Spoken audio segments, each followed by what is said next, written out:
Aston Villa 0, Tottenham Hotspur 4. An incredible second half of football from Tottenham Hotspur.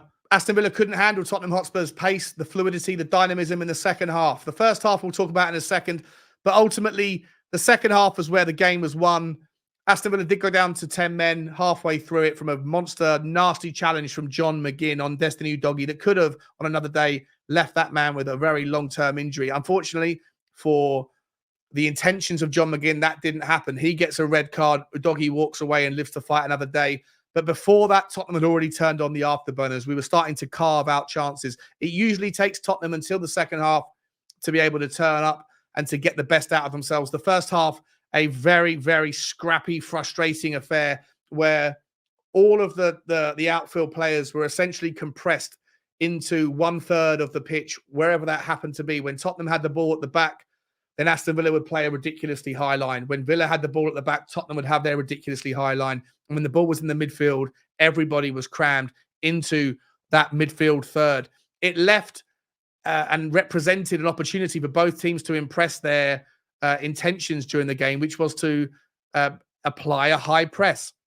It didn't allow for much room with a slick, wet surface as well. It resulted in a situation where there was lots of sloppiness, lots of missed passes, and not a lot of real clear-cut opportunities for either teams in the first half. Tottenham Hotspur walked in at half-time with 0.03 XG, the lowest I think I've ever seen from a Tottenham Hotspur team in one half of football. Aston Villa not much better, 0.05 from a couple of maybe somewhat semi-half chances that went their way.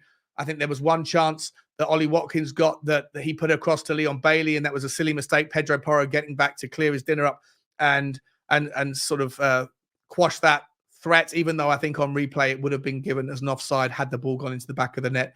Other than that, there wasn't a lot to really write home about in the first half. Very scrappy and sloppy, as I say. Both teams not really allowing anybody else any time. It was a half of football where the midfield were dominating the conversation and the team without the ball were doing everything they could to kind of frustrate the life out of the players that did. You see James Maddison coming deep. He wasn't getting the ball high enough up the pitch, so he would come deep, and then even he would have his pocket picked too many times.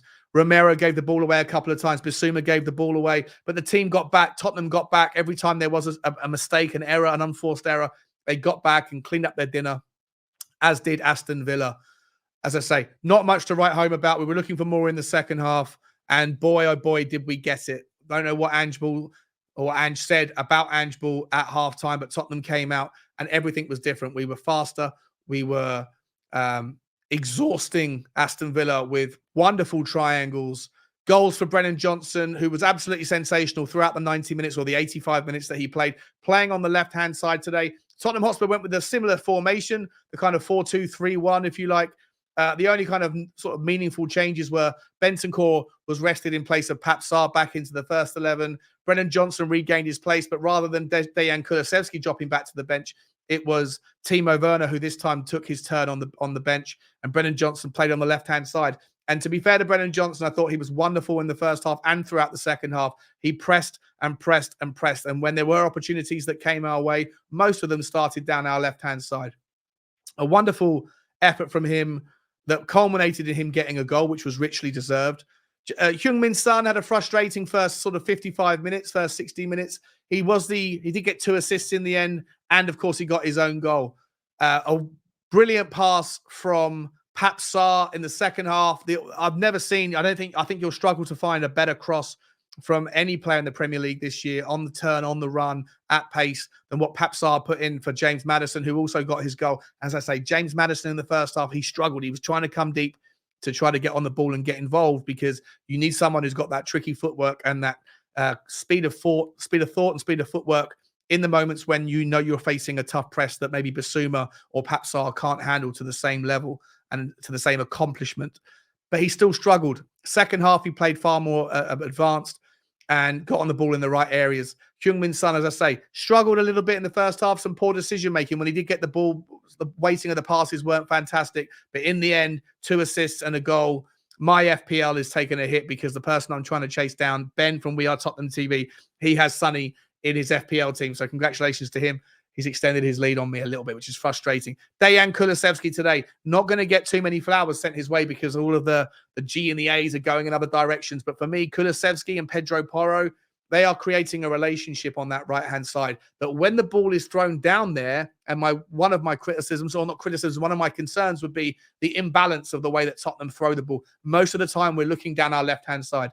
We're looking for Destiny Udogie to link up with Timo Werner or to Brennan Johnson or to whoever it is that might be on that left wing-hand side. And I think we're just a little bit imbalanced, a little bit too much going down one side, because when we do go down the right-hand side, Dejan Kulusevski doesn't offer the same speed and the same power and the same trickery as people on the left do, but he does have a relationship that he is nurturing with Pedro Porro. And in that second half, him, Porro, and Bissouma were playing triangles all day long around the midfield of Aston Villa that looked out on their legs. We get the first goal, and it was coming. You could feel that it was coming. And then the second goal comes straight after. We're 2-0 up inside of 5 minutes of the second half, I think it was. And after that, Aston Villa start to feel the pressure. They start to feel the heat. They're chasing shadows for the rest of the game, to the point where John McGinn loses his head, loses his mind with an absolutely disgusting challenge against a marauding, galloping left back that is, I think, one of the best, if not the best in the Premier League, if not the best in Europe at the moment. I wouldn't swap Destiny Udogie for any other left back, and I include Robertson et al. In that particular mix. I think he's absolutely sensational. The same for Pedro Porro for different reasons. They're creating their own chemistry with the playing partners that they have in front. And when you have people like Pape Sarr and Yves Bissouma, both of who had fantastic second halves, fantastic, well-rounded performances where when the ball was lost, they were getting back and putting in slide tackles and defensive work. When they were getting forward, there wasn't too many mistakes in the second half like there were in the first. I thought it was a brilliant all-round performance. That cross from Pape Sarr to get onto Maddison was sensational. From then on, the floodgates opened. And you know what? Even when Tottenham were 2-0 up and it was against 11 men, when other managers would have tried to shut things down and calm things down, Tottenham still maintained their system. They still play with the high line. They still play with that kind of gung-ho risk. And it's days like this that remind you, as a Tottenham fan, that even if you don't think it's necessary, even if you would rather see a more sensible approach, that when you have a lead that you look after it, because Villa did have chances in the second half, by the way. Villa did have chances. Christian Romero and Mickey van der Ven, absolute stalwarts at the back, supported defensively by Pedro Porro, Destiny Udogie, Sarr Bissouma, did fantastically well. Mickey van der Ven picks up an injury, the one blight on a brilliant day.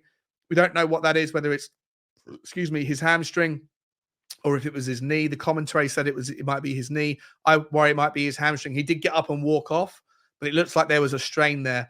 And in stepped Radu Dragusin for the first time for meaningful minutes. And boy, did he look accomplished. He's not someone that traditionally plays on the left-hand side of a back four. He plays on the right, or even as a right back. So to be asked to play out of position and to handle the likes of Bailey, and in the second half, to a degree, Zaniolo, when he pivoted onto the right-hand side, and Diaby specifically, was after Bailey came off, Diaby, more importantly, as comfortably as he did, I think we have a really, really fantastic sort of backup if necessary, and someone that is, I think, the sort of person that if he gets a run of games in the team, isn't going to put a foot wrong. And he strikes me as a sort of player that when he gets the chance is not going to drop the ball. And that can only mean wonderful things for Tottenham. Other things that are wonderful is to see Timo Werner get another goal. 2-2 for him now. He is a player that relies on confidence.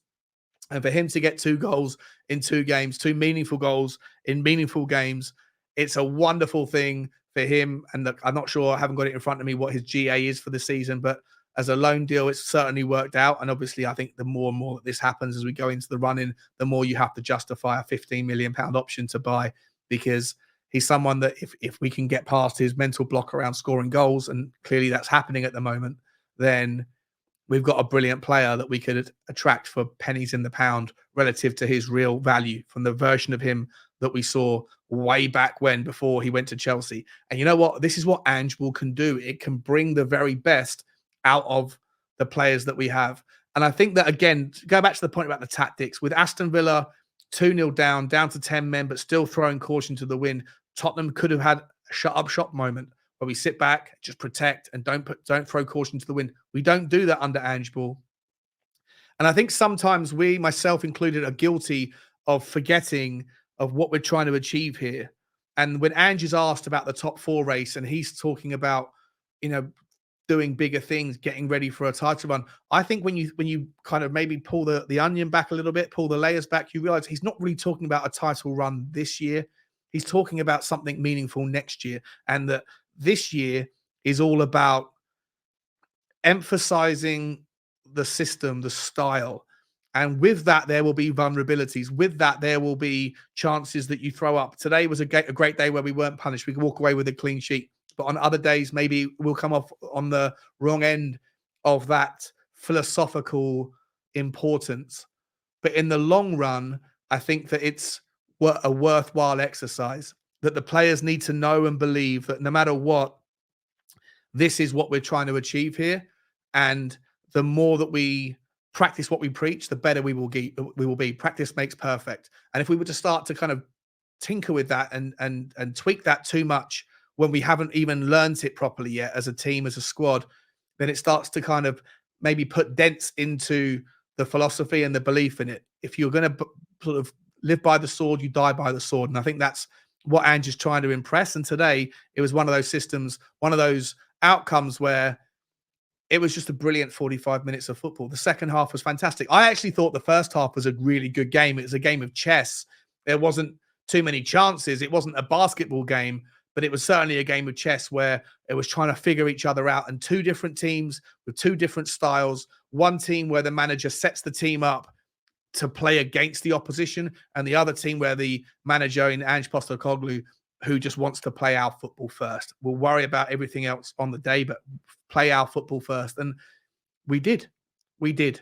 4-0 away from us, away at Villa Park. Nobody's done that this season. It's a statement result. And I couldn't be happier for Sonny. 2 assists and a goal. A frustrating game for him before that. In the second half, everything came alive, and come of the hour, come of the man. Dejan Kulusevski, as I say, will fly under the radar for most people, but I thought he was brilliant in moments today. The way he got the ball and his passing was brilliant. His ability to find triangles and his work rate and his effort and the relationship he's building with Pedro Porro shouldn't be overlooked and understated. It's so important. Romero had moments where he was weak and sloppy in the first half, but always got back and cleaned up. Mickey van der Ven, before he got injured, unbelievable. Unbelievable. I'm going to call him the janitor because he always cleans up. Destiny Udogie, as I said already, one of the best left backs in the league, if not the best, and I wouldn't swap him for anyone.